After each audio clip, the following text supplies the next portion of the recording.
Good morning students. पिछले video lecture में हमने थॉमसन्स एटॉमिक मॉडल की बात की थी, जिसे हमने प्लम पुडिंग मॉडल भी कहा था। इस मॉडल के अकॉर्डिंग एटम की स्ट्रक्चर हमने इस तरीके से बताई थी। किस तरीके से कि एटम जो है उसके पूरे वॉल्यूम में positively charged matter, positively charged material भरा होता है एटम के पूरे वॉल्यूम में ही, और उसके इनसाइड उस positively charged material, positively charged matter के इनसाइड जगह जगह बीच बीच में negatively charged particles, electrons distribute रहते हैं। और जितना नेगेटिव चार्जेज का, जितना इलेक्ट्रॉन्स का टोटल नेगेटिव चार्ज होता है, ये जो चार्ज्ड मटेरियल है, पॉजिटिवली चार्ज्ड मटेरियल है, इसका टोटल पॉजिटिव चार्ज उतना ही होता है, जिससे एटम जो है ओवरऑल इलेक्ट्रिकली न्यूट्रल होता है। ये बातें हमने बताई थी according to Thomson's atomic model. Clear है बात।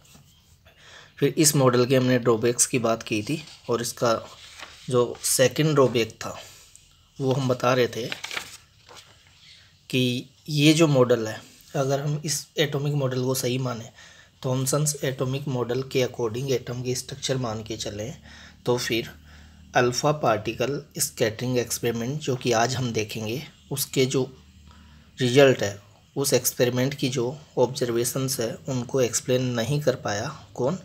Thomson's atomic model. अगर हम थॉमसन एटॉमिक मॉडल के अकॉर्डिंग एटम की स्ट्रक्चर एज्यूम करके चलते हैं, तो जो हमें observation alpha particle scattering experiment में देखने को मिलती है, उनका एक्सप्लेनेशन नहीं हो पाता है। क्लियर है? कैसे नहीं हो पाता है, यही आज का हमारा टॉपिक है। आज का हमारा टॉपिक है अल्फ़ा पार्टिकल स्कैटरिंग एक्सपेरिमेंट। देखिए, अल्फ़ा पार्टिकल स्कैटरिंग एक्सपेरिमेंट। तो इस एक्सपेरिमेंट का जो एक्सपेरिमेंटल अरेंजमेंट है उसकी हम बात करते हैं, उसको देखते हैं। देखिए,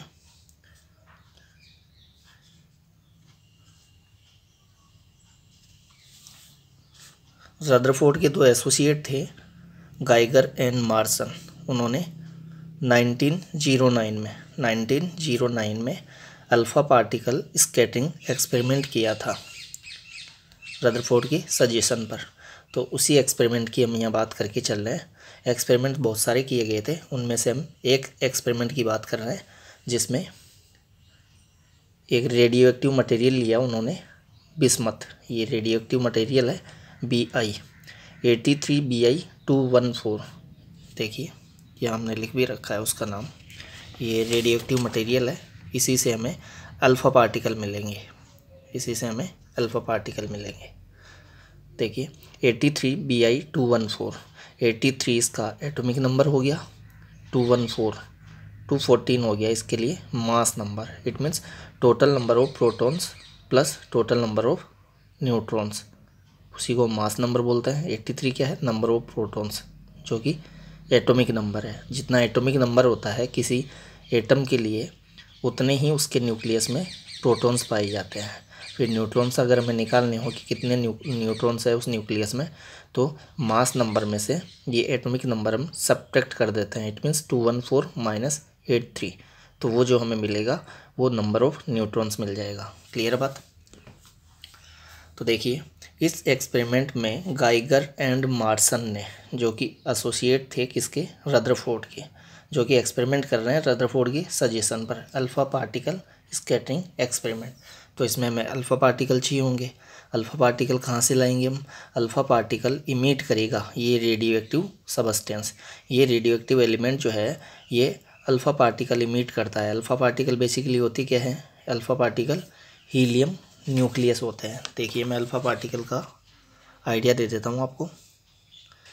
अल्फ़ा पार्टिकल्स जो होते हैं वो हीलियम न्यूक्लियस होता है। हीलियम न्यूक्लियस को ही हम अल्फ़ा पार्टिकल बोलते हैं, जिसको हम 2He4 से दिखाते हैं। 2He4 हीलियम के लिए 2 एटॉमिक नंबर होता है, 4 इसका मास नंबर हो गया। अभी मैंने बताया कि मास नंबर में से एटॉमिक नंबर सब्ट्रैक्ट कर दे तो हमें number of neutrons in nucleus मिल जाएगा।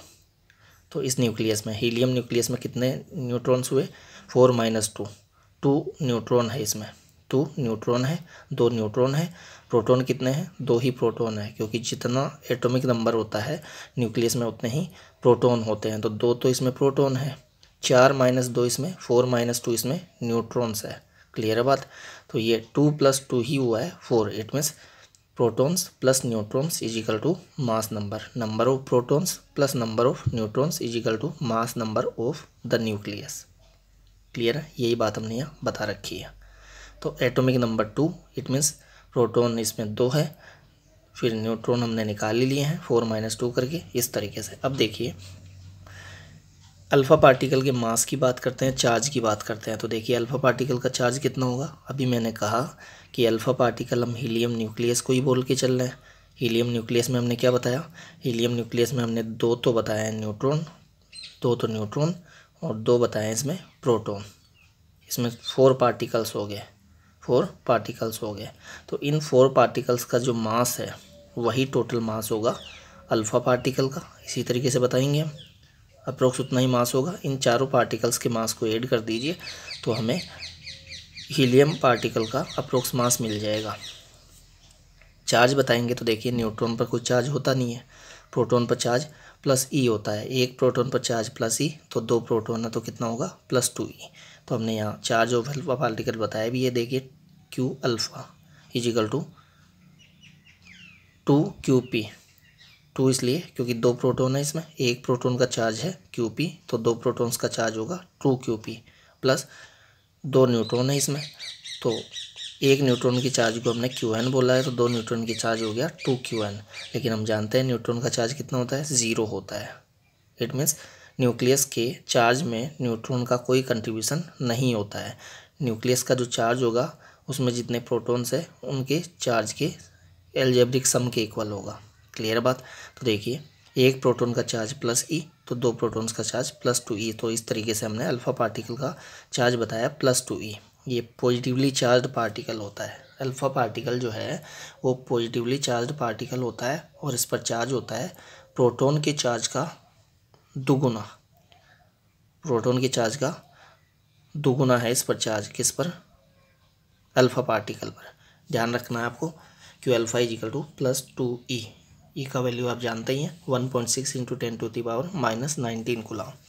अब मास की बात करते हैं तो mass of alpha particle is equal to, देखिए ये जो चारों पार्टिकल्स हैं इनके मास को आप ऐड कर दीजिए तो अप्रोक्स इतना ही मास होगा अल्फ़ा पार्टिकल का।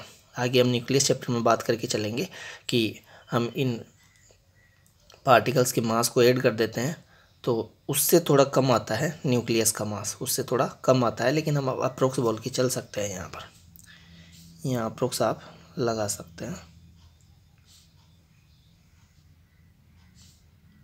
अल्फ़ा पार्टिकल का अप्रोक्स मास जो है वो हम इस तरीके से निकाल सकते हैं।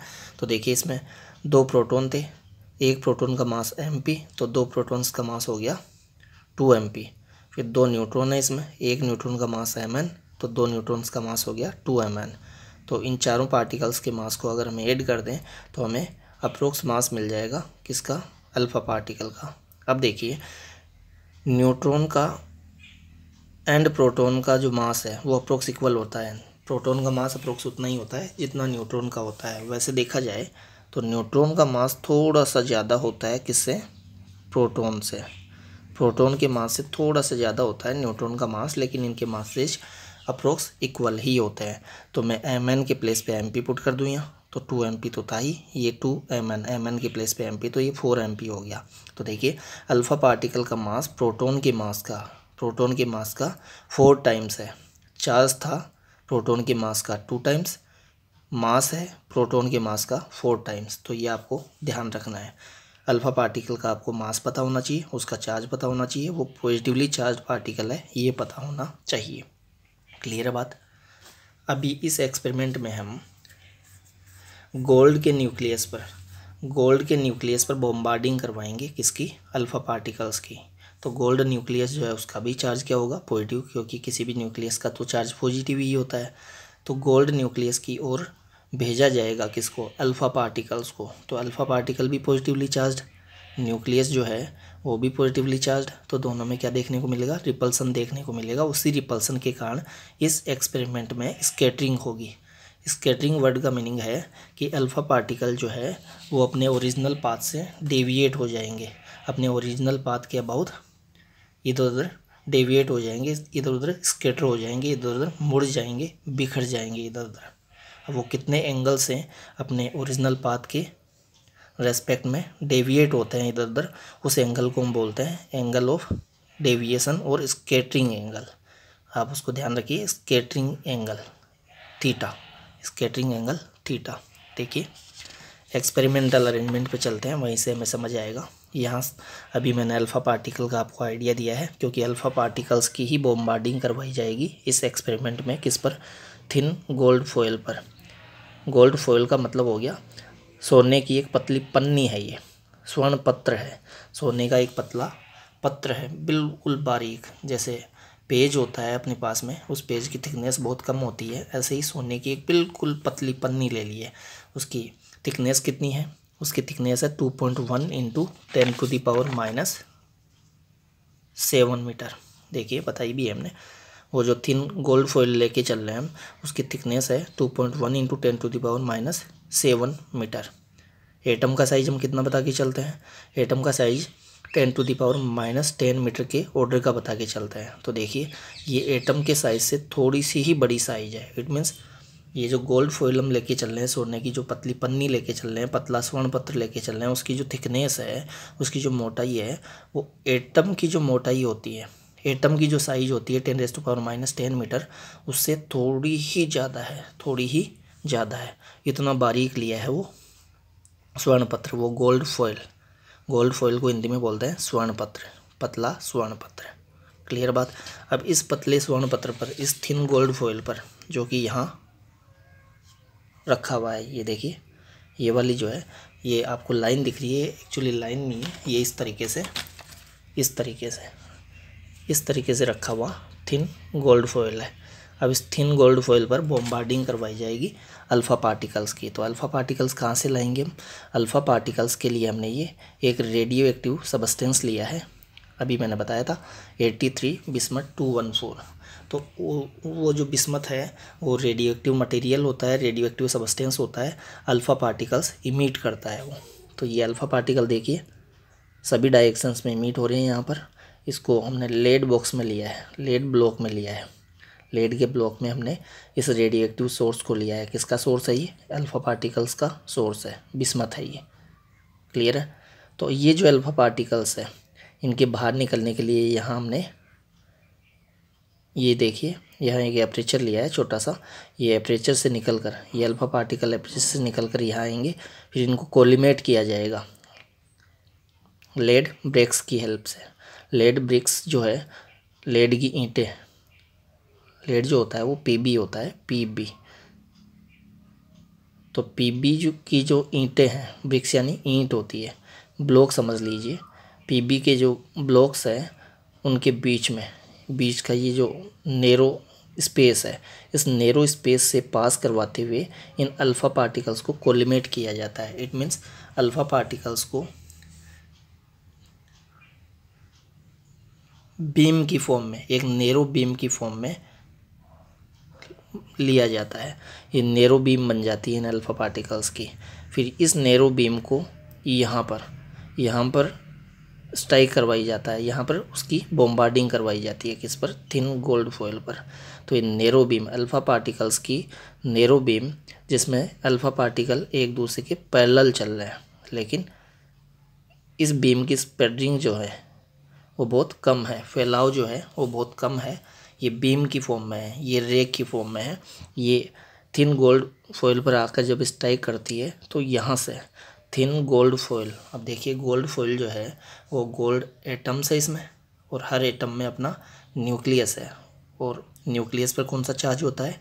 पॉजिटिव चार्ज होता है। तो गोल्ड न्यूक्लियस जो है उस पर अपना पॉजिटिव चार्ज होता है। एटॉमिक नंबर जो है वो गोल्ड के लिए 79 होता है। तो न्यूक्लियस में उसके 79 प्रोटॉन्स है। हमने कहा था कि जितना एटॉमिक नंबर होता है उतने ही उसमें प्रोटॉन्स होते हैं। तो 79 एटॉमिक नंबर है गोल्ड के लिए। तो गोल्ड के एटम में सेंटर पर जो न्यूक्लियस है उसका, उस न्यूक्लियस में 79 प्रोटॉन्स है। तो 79 प्रोटॉन्स का जो चार्ज होगा वो +79 स्मॉल ई होगा। एक प्रोटॉन का चार्ज +E, तो 79 प्रोटॉन्स का चार्ज कितना होगा? +79 ई। अल्फ़ा पार्टिकल का चार्ज अभी हमने +2E बता ही दिया है। तो ये अल्फ़ा पार्टिकल +2e चार्ज वाले अल्फ़ा पार्टिकल की बीम आकर जब यहाँ पर टकराएगी, किससे पास होगी वो बीम? वो थिन गोल्ड फॉइल से पास होगी। और इस गोल्ड फॉइल की जो थिकनेस है वो हमने काफ़ी कम ली है। काफ़ी कम इसलिए ली है ताकि वो गोल्ड के एक एटम से ही पार होकर निकल जाए। एक एटम से ही पार होकर निकल जाएगा इस थिन गोल्ड फॉइल के आर पार। कौन? अल्फ़ा पार्टिकल्स जो है वो अल्फ़ा पार्टिकल। क्लियर बात? तो अभी हमने बताया कि गोल्ड का जो न्यूक्लियस है उस पर पॉजिटिव चार्ज +79 ही, अल्फ़ा पार्टिकल जो गुजरेगा उस गोल्ड के एटम के आर पार, इस थिन गोल्ड फॉइल के आर पार, उस पर चार्ज +2e, तो प्लस प्लस में रिपल्सन होगा। और वो जो गोल्ड फॉइल है उसका जो न्यूक्लियस है वो अप्रोक्स 50 गुना ज़्यादा हेवी होता है अल्फ़ा पार्टिकल के मास से। तो इन दोनों में जो रिपल्सन होगा, इस रिपल्सन को हम एज ए कोलिजन समझ सकते हैं। कोलिजन हमने क्लास 11 में 2 टाइप की बताई थी। एक कोलिजन वो जो कॉन्टेक्ट में आने से होती है, और एक कोलिजन वो जो विदाउट कॉन्टेक्ट भी होती है। उसको फील्ड कोलिजन बोला था हमने, फील्ड कोलिजन। देखिए, फील्ड कोलिजन में दूर से ही हो जाती है कोलिजन, उनमें दोनों पार्टिकल्स कॉन्टेक्ट में नहीं आते हैं। दोनों पार्टिकल यहाँ कौन है? एक अल्फ़ा पार्टिकल है, एक गोल्ड न्यूक्लियस है। तो गोल्ड न्यूक्लियस पर +79 ही पॉजिटिव चार्ज, अल्फ़ा पार्टिकल पर +2e, तो दोनों में दूर से ही रिपल्सन होगा। रिपल्सन के कारण इस अल्फ़ा पार्टिकल का पाथ डेविएट हो जाएगा। लेकिन इस रिपल्सन के कारण जो गोल्ड न्यूक्लियस है वो स्टेशनरी ही रहेगा, क्योंकि वो 50 गुना ज़्यादा हेवी है, 50 टाइम्स ज़्यादा हेवी है किससे? अल्फ़ा पार्टिकल के मास से। तो इस कोलिजन से अल्फ़ा पार्टिकल का पाथ डेविएट हो जाएगा। मूविंग अल्फ़ा पार्टिकल जो है उसका पाथ डेविएट होगा। अब वो कुछ अल्फ़ा पार्टिकल्स इधर भी आएंगे, कुछ इधर भी आएगा। एक अल्फ़ा पार्टिकल जो है 20,000 अल्फ़ा पार्टिकल्स में से अप्रोक्स एक अल्फ़ा पार्टिकल वापस रीबाउंड होता है, वापस उसी पाथ पर लौट जाता है जिस पाथ से वो आया था। लेकिन ऐसा बहुत कम अल्फ़ा पार्टिकल के लिए ही होता है, ऐसा ओकेजनली ही होता है, रेयरली ही ऐसा होता है। ये वाली जो सिचुएशन है वापस लौटने वाली उसी पाथ पर, ये ओकेजनली बोला है हमने, रेयरली बोला है इसको। इट मीन्स 20,000 अल्फ़ा पार्टिकल्स में से ऑलमोस्ट एक अल्फ़ा पार्टिकल के साथ ही ऐसा होता है। ये वाली जो सिचुएशन है जिसमें स्कैटरिंग जो है वो ग्रेटर देन 90 हमने बताई है। देखिए एंगल हम कहाँ से बता रहे हैं, ये ओरिजिनल डायरेक्शन है अल्फ़ा पार्टिकल की, अल्फ़ा पार्टिकल के मूवमेंट की ओरिजिनल डायरेक्शन है ये। ओरिजिनल डायरेक्शन से कितना डेविएट हुआ है कोई अल्फ़ा पार्टिकल, डेविएट क्यों हुआ है, डिफ्लेक्शन क्यों हुआ है, स्कैटरिंग क्यों हुई है, मैंने बता दिया है। गोल्ड फॉइल से जब पास होगा अल्फ़ा पार्टिकल, तो गोल्ड फॉइल के अंदर गोल्ड की जो न्यूक्लियस है उस न्यूक्लियस पर जो पॉजिटिव चार्ज है, उस पॉजिटिव चार्ज के कारण ये पॉजिटिवली चार्ज अल्फ़ा पार्टिकल जो है उस पर रिपल्सिव फोर्स लगेगा, उस रिपल्सिव फोर्स के कारण इसका पाथ डेविएट होगा। अब जो न्यूक्लियस के ज़्यादा पास से पास होगा उस पर रिपल्सिव फोर्स ज़्यादा लगेगा, तो उसका डेविएशन ज़्यादा होगा। उसके लिए ये जो एंगल है स्कैटरिंग एंगल जिसको हम बोल रहे थे, स्कैटरिंग एंगल कौन से एंगल को बोला था? मैंने बताया था कि जो उसकी ओरिजिनल डायरेक्शन है अल्फ़ा पार्टिकल की, ओरिजिनल डायरेक्शन के रेस्पेक्ट में कोई अल्फ़ा पार्टिकल कितना डेविएट हुआ है उसी एंगल को हम बोलते हैं स्कैटरिंग एंगल। तो देखिए, अगर कोई अल्फ़ा पार्टिकल सीधा ही निकल गया है तो ओरिजिनल डायरेक्शन भी यही, और वो पार्टिकल भी ऐसे ही निकल गया है सीधा, तो उसके लिए स्कैटरिंग एंगल हम 0 बता के चलेंगे। कोई अल्फ़ा पार्टिकल इस डायरेक्शन में आया है स्कैटरिंग के बाद में, गोल्ड फॉइल से पास होने के बाद में स्कैटर होकर उस न्यूक्लियस के पॉजिटिव चार्ज से, गोल्ड न्यूक्लियस के पॉजिटिव चार्ज से रिपेल होकर अगर इस डायरेक्शन में आया है, तो उसके लिए देखिए थीटा एंगल हमने ओरिजिनल डायरेक्शन के साथ इसका जो पाथ है, जिस डायरेक्शन में अल्फ़ा पार्टिकल स्कैटरिंग के बाद गया है ओरिजिनल डायरेक्शन के रेस्पेक्ट में, उसी एंगल को हम बोल रहे हैं एंगल ऑफ स्कैटरिंग। तो ये लेस देन 90 है। अगर कोई अल्फ़ा पार्टिकल इस डायरेक्शन में जा रहा है स्कैटरिंग के बाद में, तो उसके लिए यहाँ से ये पूरा एंगल हम बताएंगे। तो ये देखिए आप ग्रेटर देन 90 डिग्री है। अगर कोई पार्टिकल वापस रिबाउंड होता है उसी पाथ पर वापस रिटर्न हो जाता है, किसके बाद में? कोलिजन के बाद में। मैं बता के चल रहा हूँ अभी यहाँ पर कि कोलिजन जो है यहाँ कॉन्टैक्ट वाली कोलिजन नहीं है, कॉन्टैक्ट दूर से ही हो जाएगी रिपल्सिव फोर्स के कारण। देखिए जैसे जैसे अल्फ़ा पार्टिकल गोल्ड न्यूक्लियस की ओर आएगा वैसे वैसे रिपल्सिव फोर्स के कारण इसकी काइनेटिक एनर्जी डिक्रीज होती जाएगी और वो न्यूक्लियस के पास किसी पॉइंट पर आकर रुक जाएगा क्षण भर के लिए। एक मोमेंट के लिए वो रुकेगा और फिर से रिपल्सिव फोर्स के कारण इस ओर मूव करने लगेगा। तो इस वाले के लिए स्कैटरिंग एंगल कितना होगा, 180 डिग्री होगा, पाई होगा। कैसे होगा देखिए, ये ओरिजिनल डायरेक्शन थी, अल्फा पार्टिकल के मोमेंट की ओरिजिनल डायरेक्शन, ये ओरिजिनल डायरेक्शन के रिस्पेक्ट में ये कितने एंगल पर वापस डेविएट हुआ, कितने एंगल पर स्कैटर हुआ, 180 डिग्री के एंगल पर। क्लियर है बात। तो देखिए ये जो एक्सपेरिमेंट था, इसकी एक्सपेरिमेंटल अरेंजमेंट की मैंने बात कर ली है। ये लेड ब्रिक्स है जिनकी हेल्प से अल्फ़ा पार्टिकल्स को कोलिमेट किया जाता है, एक पैरेलल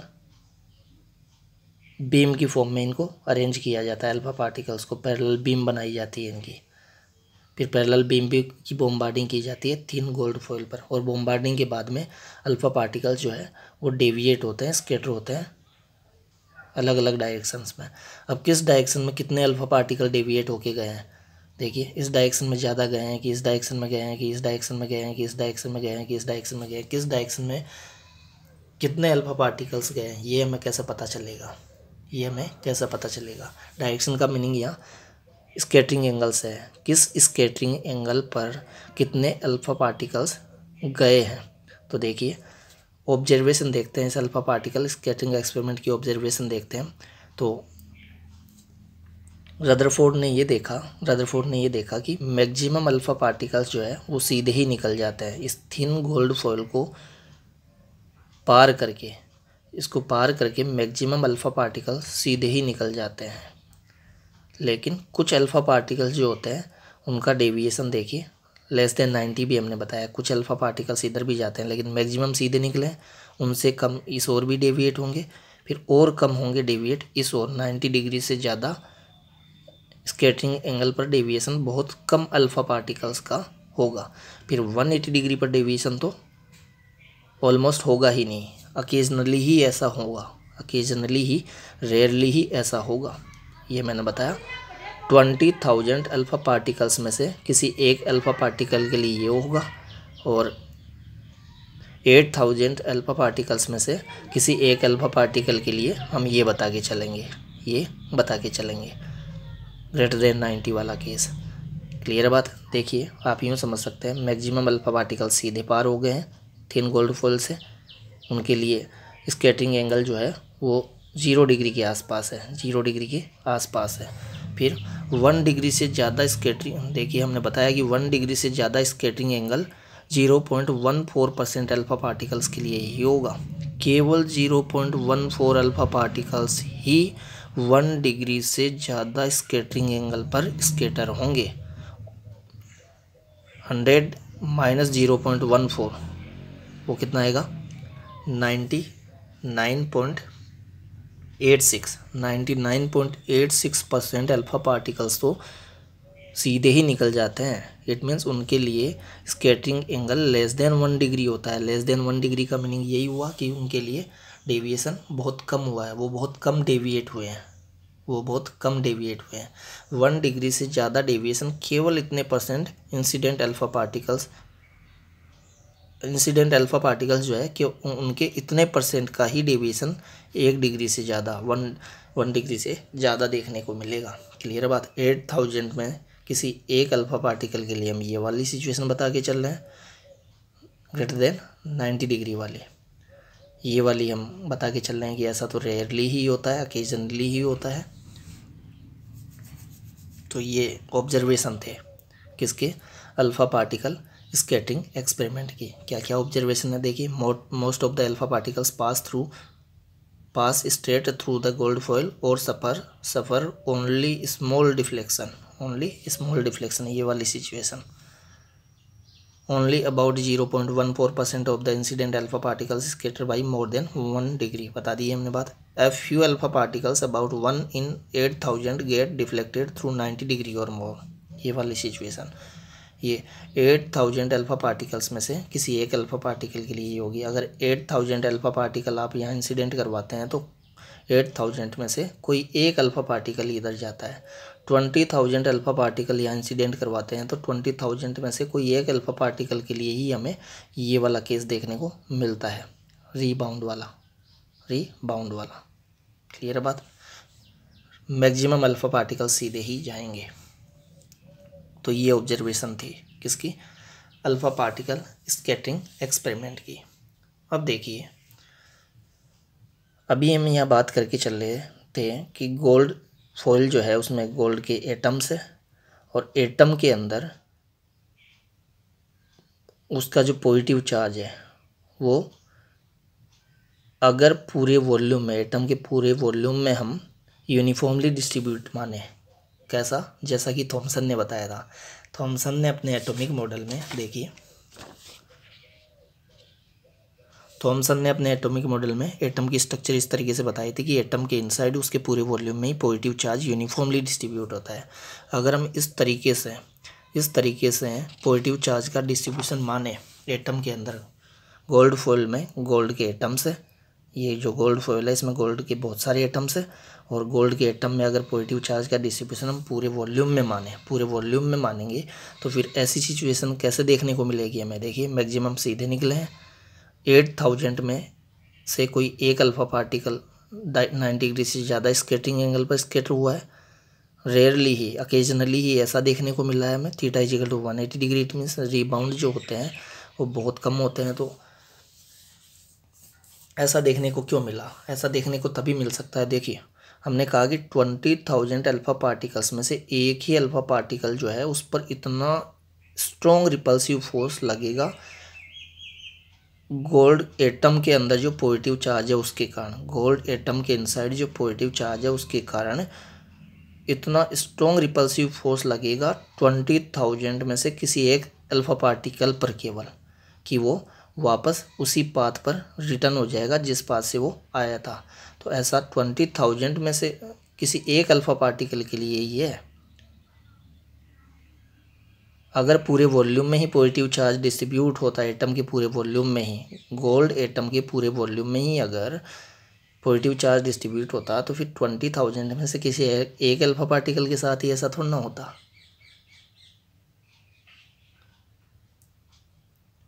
और पूरे वॉल्यूम में ही, एटम के पूरे वॉल्यूम में ही अगर पॉजिटिव चार्ज डिस्ट्रीब्यूट होता तो फिर किसी भी अल्फ़ा पार्टिकल के लिए ऐसा नहीं होता, क्योंकि ऐसा तो तभी होगा जब बहुत स्ट्रॉन्ग रिपल्सिव फोर्स लगेगा, और बहुत स्ट्रॉन्ग रिपल्सिव फोर्स तभी लग सकता है जब पूरा पॉजिटिव चार्ज, एटम का पूरा पॉजिटिव चार्ज किसी एक पॉइंट पर एक छोटे से वॉल्यूम के अंदर कॉन्सेंट्रेट हो, वहीं पड़ा हो पूरा पॉजिटिव चार्ज, तभी वो पूरा पॉजिटिव चार्ज इस अल्फ़ा पार्टिकल पर, जो कि खुद भी पॉजिटिवली चार्ज है, उस पर स्ट्रॉन्ग रिपल्सिव फोर्स लगाएगा, तभी ये वापस रिबाउंड हो सकता है, तभी इसके लिए स्कैटरिंग एंगल 180 डिग्री हो सकता है। अगर इस तरीके से यूनिफॉर्मली डिस्ट्रीब्यूट होता एटम के अंदर, गोल्ड एटम के अंदर इस तरीके से यूनिफॉर्मली डिस्ट्रीब्यूट होता पॉजिटिव चार्ज, तो ये पॉजिटिव चार्ज तो बिखरा हुआ है, यूनिफॉर्मली डिस्ट्रीब्यूट है, तो बिखरा हुआ जो चार्ज है वो आने वाले, इस पर आकर स्ट्राइक करने वाले, इस एटम के इनसाइड से पास होकर जाने वाले अल्फ़ा पार्टिकल पर इतना स्ट्रॉन्ग रिपल्सिव फोर्स अप्लाई कर ही नहीं पाएगा कि वो वापस उसको रिबाउंड करवा पाए।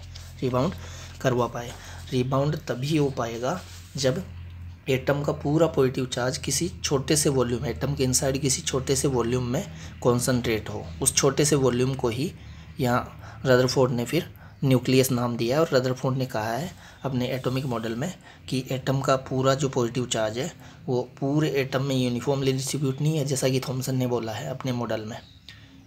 रदरफोर्ड ने बोला है कि पॉजिटिव चार्ज जो है वो एटम के इनसाइड उसके सेंटर पे एक छोटे से वॉल्यूम के अंदर कॉन्सेंट्रेट होता है। उस छोटे से वॉल्यूम को नाम दिया है हमने न्यूक्लियस। तो न्यूक्लियस की जो डिस्कवरी है वो रदरफोर्ड ने ही की है अल्फ़ा पार्टिकल स्कैटरिंग एक्सपेरिमेंट के बेस पे। इसीलिए हम न्यूक्लियस का जो डिस्कवरर है वो रदरफोर्ड को बता के चलते हैं। क्लियर बात, डिफरेंस देखने को मिल गया आपको। हमने कहा था कि Thompson model alpha particle scattering experiment के ऑब्जर्वेशंस जो है उनको एक्सप्लेन नहीं कर पाया, कैसे नहीं कर पाया, क्लियर हो गया।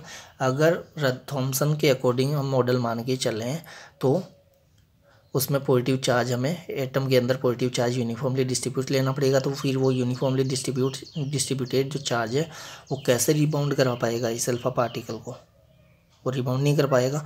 वो कैसे 90 डिग्री से ज़्यादा एंगल पर किसी अल्फ़ा पार्टिकल को स्कैटर करवा पाएगा।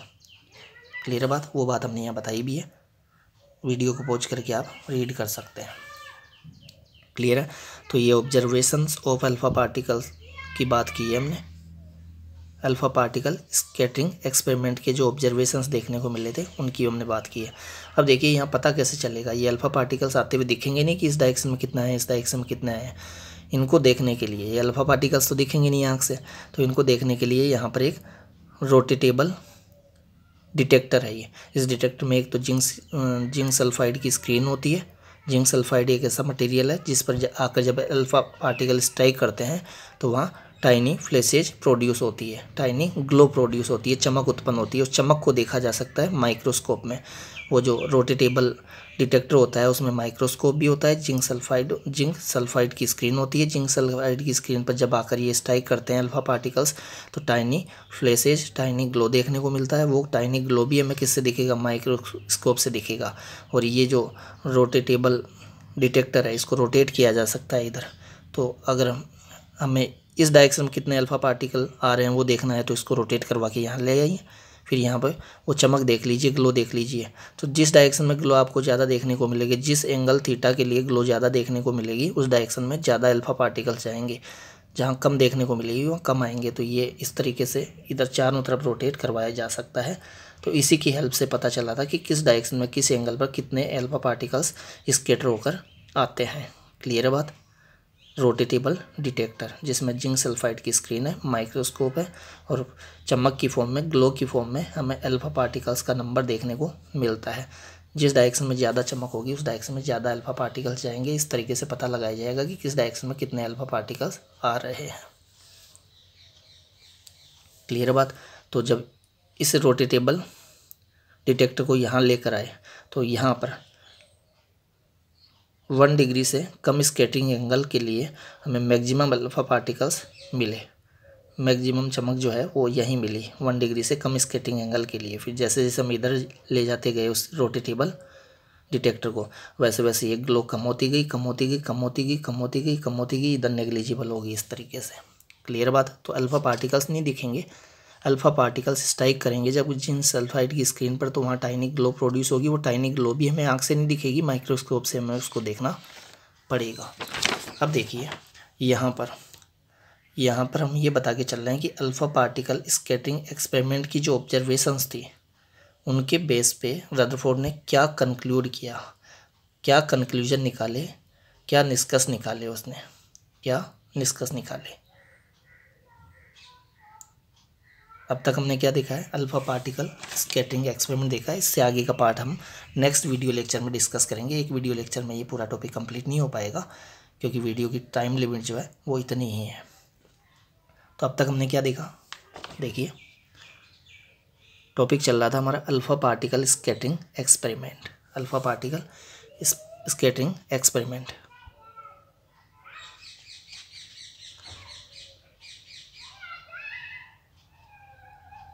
जो मैंने बोला है वो सब इसमें लिखा हुआ है, आप वीडियो को पॉज करके रीड कर सकते हैं। सारी चीज़ें इसमें एक्सप्लेन की हुई है। एक्सपेरिमेंटल अरेंजमेंट का ये डायग्राम था जो कि बोर्ड एग्जाम में आपको बनाना होता है। बोर्ड एग्जाम में अल्फ़ा पार्टिकल स्कैटरिंग एक्सपेरिमेंट का एक्सपेरिमेंटल अरेंजमेंट ड्रॉ हमें करना होता है। ऑब्जर्वेशन देखिए, ऑब्जर्वेशन के बेस पे अब हम कंक्लूजन निकालेंगे। नेक्स्ट